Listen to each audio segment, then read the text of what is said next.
Hello friends, बहुत बहुत स्वागत है आपका mysurgery.com के इस चैनल पे। मैं हूं आपका दोस्त इंस्ट्रक्टर सौरभ शुक्ला और हम लोग देख रहे हैं एसक्यूएल की सीरीज। तो हम लोगों ने कुछ बेसिक बातें समझी थी, आज भी कुछ बेसिक थ्योरी ही हम लोग कवर करने वाले हैं। और इसमें आज जो हमारा काम रहेगा बेसिक एसक्यूएल कमांड्स की कैटेगरी को समझना। तो एसक्यूएल के लिए आपको जो बेसिक इंट्रोडक्शन की ज़रूरत थी वो मैंने प्रीवियस 2 लेक्चर्स में दे के रखी हुई है। और यदि आपने वो लेक्चर्स नहीं देखे हैं तो आप डिस्क्रिप्शन सेक्शन में जाइए इस वीडियो के, और उसमें आपको प्लेलिस्ट का लिंक मिल जाएगा और वहाँ से आप सारे वीडियोस देख सकते हैं। दूसरा तरीका ये भी है कि आप एक और लिंक देखेंगे वहाँ पर जिसमें कोर्स ज्वाइन करने का भी लिंक है, जो कि फ्री ऑफ कॉस्ट है। बल्कि उसको ज्वाइन करने का एक बेनिफिट ये है कि आप नोट्स भी डाउनलोड कर सकते हैं, जो नोट्स मैं आपके साथ शेयर करने वाला हूँ। तो जो भी मैं आपको पढ़ा रहा हूँ ये सिस्टमैटिक पूरा कोर्स होगा एसक्यूएल का, जिसमें बेसिक थ्योरी भी कवर की गई है और प्रैक्टिकल भी बताया गया है, जो कि आपको इंटरव्यू पर्पस में भी बेहद काम आने वाला है। तो चलिए शुरुआत करते हैं आज का लेक्चर बिना देरी के साथ। तो आज का जो विषय है वो है एसक्यूएल कमांड्स। एसक्यूएल कमांड्स को हम लोग देखने वाले हैं। अब देखिए, जो एसक्यूएल में आप कमांड्स लिखते हैं वो 3 मेजर कैटेगरी में डिवाइडेड है। हालांकि कैटेगरीज और भी हैं और उनके बारे में भी हम आज ही के लेक्चर में बात करेंगे, लेकिन ये 3 कैटेगरी आपको नाम पता होना चाहिए। हालांकि इसका बहुत ज़्यादा यूजेज प्रैक्टिकल एस्पेक्ट से नहीं है, थ्योरेटिकल एस्पेक्ट से ज़्यादा है और बेसिक अंडरस्टैंडिंग वाला कॉन्सेप्ट है। आपको कुछ बहुत याद रखने की ज़रूरत नहीं है। अगर आप DDL, DQL और DML इनके फुल फॉर्म भूल जाते हैं तो एकदम कोई बहुत ज़रूरी नहीं है कि एसक्यूएल यूज़ करने के लिए इनके नाम याद होने चाहिए, ऐसा बिल्कुल ज़रूरी नहीं है। लेकिन हाँ, इंटरव्यू वगैरह की तैयारी कर रहे हैं तो वहाँ पे आप थोड़ा सा इनका नाम देख लीजिए, क्योंकि थ्योरेटिकल पार्ट है।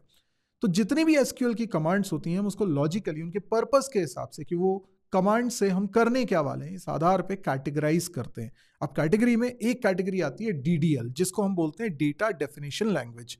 अब इसका पर्पस क्या है ये मैं अभी आपको बताता हूं। इसी तरीके से एक और है DQL, जिसका मतलब है डेटा क्वेरी लैंग्वेज, और DML का मतलब है डेटा मैनिपुलेशन लैंग्वेज।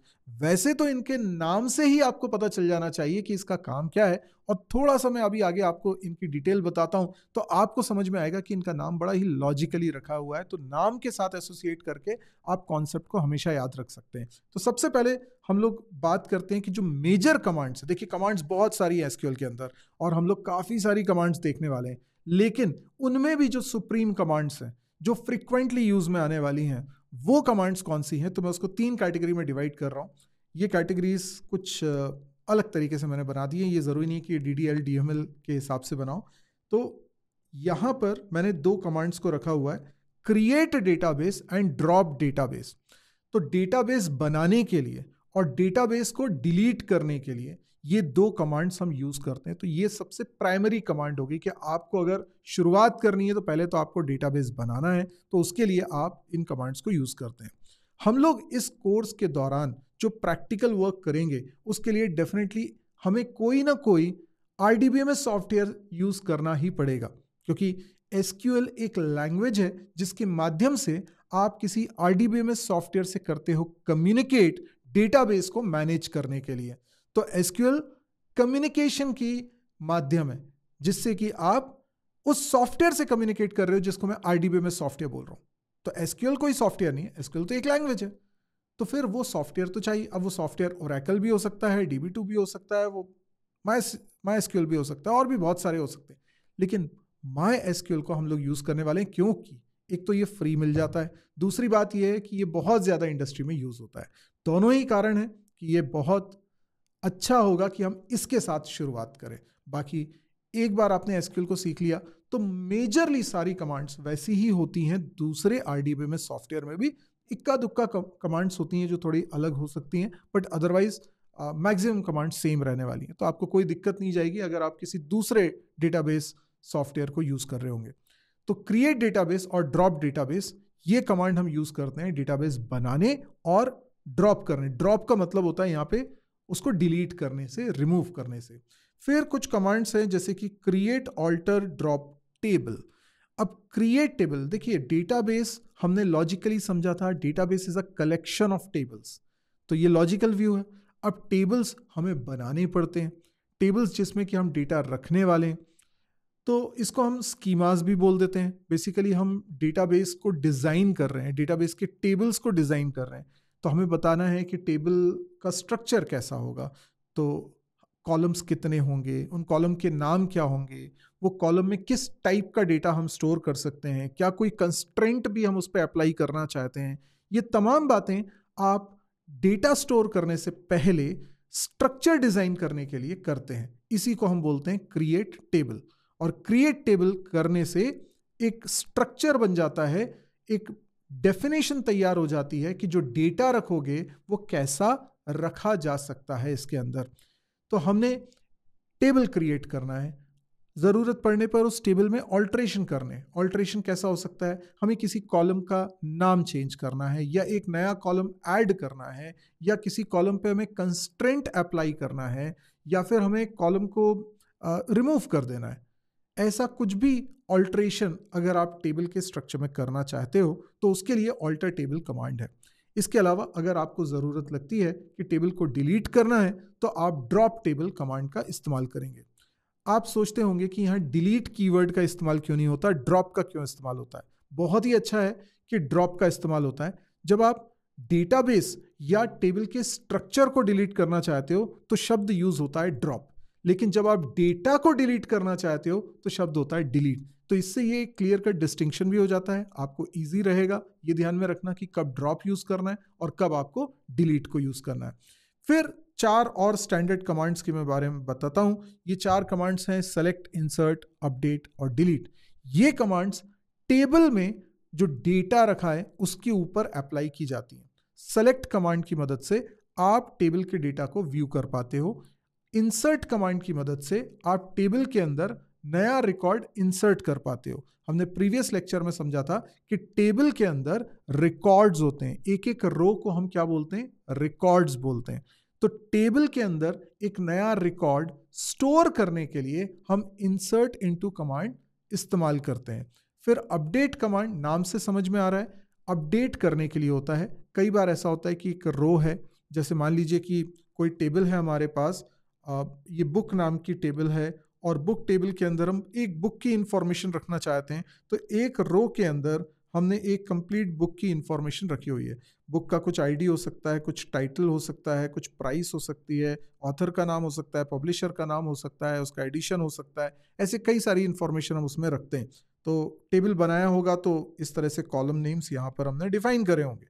बट मान लीजिए कि किसी रो को इंसर्ट करने के बाद, किसी रिकॉर्ड को इंसर्ट करने के बाद हमें लगता है कि उसकी प्राइस में हमें कुछ चेंजेस कराने, तो कैसे कराएंगे? दिस इज कॉल्ड अपडेट करना, एडिट करना, मॉडिफाई करना। तो अपडेट करने के लिए आपके पास अपडेट कमांड होती है जिसकी मदद से आप किसी भी रो में या ग्रुप ऑफ रोज में किसी डेटा को अपडेट कर सकें, मॉडिफाई कर सकें, चेंज कर सकें।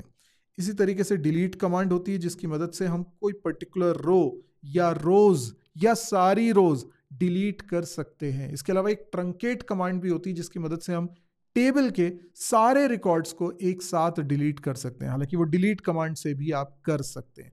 तो ये मेजर कमांड्स हैं एसक्यूएल की। अभी मैंने इनका सिर्फ ओवरव्यू दिया है। यकीन मानिए हम इस कोर्स के अंदर एक एक कमांड को बहुत डिटेल में और उसके सभी वेरिएशंस को करने वाले हैं। तो इस कोर्स के अंदर आपको बहुत डिटेल में ये सारी चीज़ें मिलेंगी ताकि आप इंटरव्यू में सही से आंसर कर पाएं। तो अभी ये ओवरव्यू हो गया। अब हम बात करते हैं क्वेरी किसे बोलते हैं। क्वेरी वर्ड आपने बहुत ज़्यादा सुना होगा।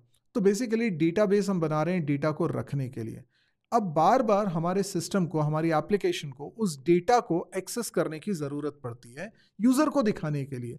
तो डेटा को एक्सेस करने के लिए हम डेटा मांग रहे हैं MySQL से या किसी भी RDBMS सॉफ्टवेयर से। हम कह रहे हैं कि भाई हमें वो सारे बुक्स के रिकॉर्ड्स दिखाओ जिनकी प्राइस एक निर्धारित प्राइस से ज़्यादा है, ठीक है। या फिर और भी कुछ इस तरीके से हो सकता है कि वो सारी बुक्स बताओ जो एक पर्टिकुलर ऑथर की हैं, वो सारी बुक्स बताओ जो एक पर्टिकुलर पब्लिशर की हैं, या वो सारी बुक्स बताओ जिनके टाइटल में ये कीवर्ड आ रहा है, ठीक है। तो इस तरीके से हम लोग हो सकता है क्वेरी करें।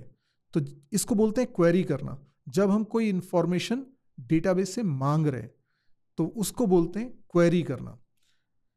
तो database query is a request to the database management system specific information, for specific information, ठीक है। अच्छा, डेटा कंट्रोल लैंग्वेज, अभी मैंने आपको 3 चीज़ें बताई। मैंने आपको बताया DDL, अभी ये समझना पड़ेगा कि ये DDL क्या है, डेटा डेफिनेशन लैंग्वेज क्या है, ठीक है। तो डेटा डेफिनेशन लैंग्वेज में हम लोग स्ट्रक्चर बना रहे होते हैं। हम लोग बात करते हैं क्रिएट डेटाबेस और ड्रॉप डेटाबेस की, हम लोग बात करते हैं create table, alter table, drop table की। ये कहलाती हैं डेटा डेफिनेशन लैंग्वेज। क्यों बोलते हैं? क्योंकि ये डेटा को रखने वाले स्ट्रक्चर को डिफाइन करने के लिए यूज हो रही है, इसलिए इनको बोलते हैं डेटा डेफिनेशन लैंग्वेज। फिर हमने अगला क्या पढ़ा? Data query language. Data query किससे होती है? सेलेक्ट से होती है। सेलेक्ट कमांड की मदद से हम टेबल में रखे डेटा को एक्सट्रैक्ट करते हैं यूजर के व्यू करने के लिए, तो इसको बोलते हैं हम लोग डेटा क्वेरी लैंग्वेज। तीसरा है DML, डेटा मैनिपुलेशन लैंग्वेज। अब डेटा मैनिपुलेशन मतलब जिसमें डेटा में आप कोई चेंज कर सको, जैसे आप डेटा इंसर्ट कर रहे हो, अपडेट कर रहे हो या डिलीट कर रहे हो, तो ये जो कमांड्स होंगी ये कहलाएंगी डेटा मैनिपुलेशन लैंग्वेज। तो अब आपको अच्छी तरीके से समझ में आ गया होगा। चाहे तो हम यहाँ पर इस चीज़ को लिख भी सकते हैं। मैं यहाँ पे लिख देता हूँ, ये जो कमांड्स हैं और ये जो कमांड्स हैं ये DDL कमांड्स हैं, डेटा डेफिनेशन लैंग्वेज।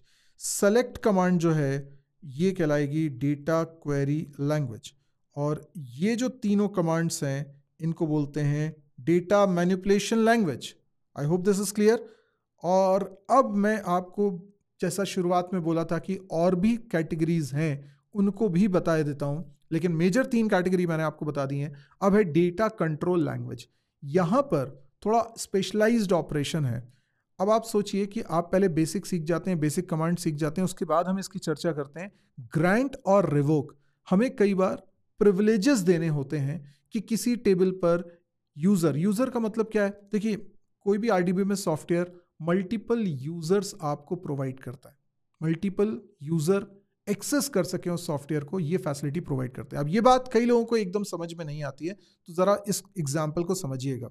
मान लीजिए एक प्रोजेक्ट पे, एक कंपनी में हम लोग काम कर रहे हैं, बहुत सारे लोग हैं जो एक प्रोजेक्ट पे काम कर रहे हैं। तो हो सकता है कि ये एक एम्प्लॉय है, एक प्रोग्रामर है जो यहाँ बैठा हुआ है, उसके कंप्यूटर पे ये प्रोग्रामर बैठा हुआ है, ये प्रोग्रामर बैठा हुआ है, ठीक है। ऐसे करके कई सारे प्रोग्रामर्स अपने अपने कंप्यूटर के पास बैठे हुए हैं और वो सब एक ही प्रोजेक्ट पे काम कर रहे हैं, लेकिन सबके काम अलग अलग है। सब एक काम तो करेंगे नहीं ना, तीनों का काम अलग अलग होगा, लेकिन काम एक ही प्रोजेक्ट पे कर रहे हैं। तो एक कंप्यूटर है जिसको हम सर्वर बोल देते हैं, जहाँ पर हम पूरा डेटाबेस अपना स्टोर करके रख रहे हैं और उस डेटाबेस में ढेर सारी टेबल्स बना के रखी हुई हैं। अब इसमें से हो सकता है कि ये जो पहला वाला यूज़र हो, हम चाहते हैं कि ये पूरा डेटाबेस एक्सेस ना करे, बल्कि इसको कुछ टेबल्स को ही एक्सेस करने का अधिकार होना चाहिए जिससे रिलेटेड वो काम कर रहा है। देखिए, एक बड़ा प्रोजेक्ट जब बनता है तो एक ही प्रोग्रामर सारा कुछ नहीं बना रहा होता है, तो वहाँ वर्क को डिस्ट्रीब्यूट किया जाता है।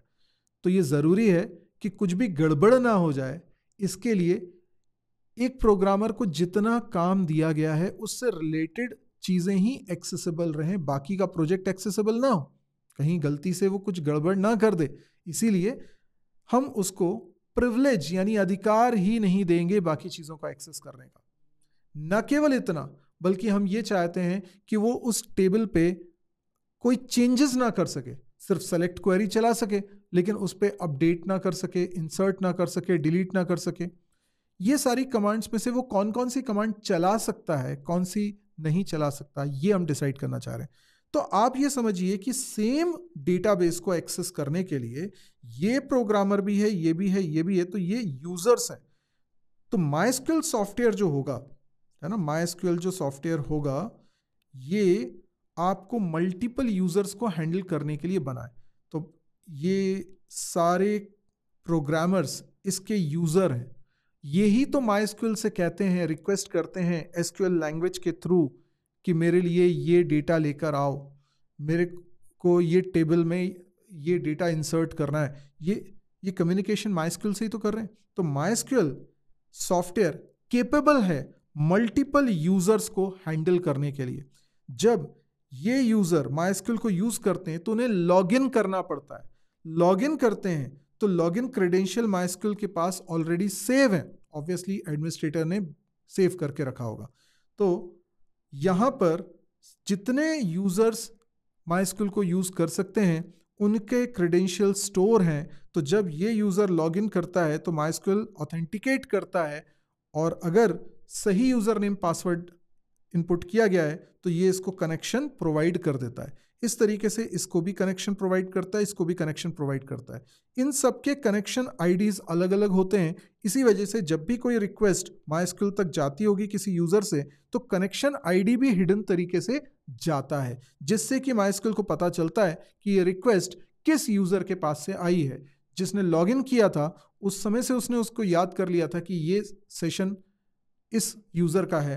तो जब भी रिक्वेस्ट आती, क्योंकि हो सकता है ये तीनों एक साथ रिक्वेस्ट भेज रहे हो, तो कैसे MySQL को पता चलेगा किससे रिक्वेस्ट आई? तो वो कनेक्शन आईडी बना के जो दिया था उसी से इसको पता चलता है। अब इसको ये भी याद रखना होता है कि इस यूज़र को हमने क्या क्या परमिशन दी हुई है, क्या क्या प्रिविलेजेस ग्रांट करके दिए हुए हैं, जो कि हम ग्रांट और रिवोक कमांड के थ्रू करते हैं। ग्रांट नाम समझ में आ रहा है, प्रिविलेजेस देना, यूजर को अधिकार देना कि वो क्या कर सकता है, कौन कौन सी कमांड्स चला सकता है। रिवोक का मतलब है उससे प्रिविलेज छीन लेना, यानी कि उसको जो प्रिविलेज दिया था वो अब रिमूव कर देना। तो ये कमांड्स के थ्रू एडमिनिस्ट्रेटर इन यूजर्स को प्रिविलेजेस प्रोवाइड करेगा या ले लेगा वापस। तो ये कमांड्स कहलाती हैं डेटा कंट्रोल लैंग्वेज। पर ये थोड़ा सा एडवांस कॉन्सेप्ट हो जाएगा, पहले हमें बेसिक चीजें समझना है, उसके बाद इन चीजों को हम समझेंगे। ट्रांजैक्शनल कंट्रोल लैंग्वेज, TCL भी इसको बोलते हैं।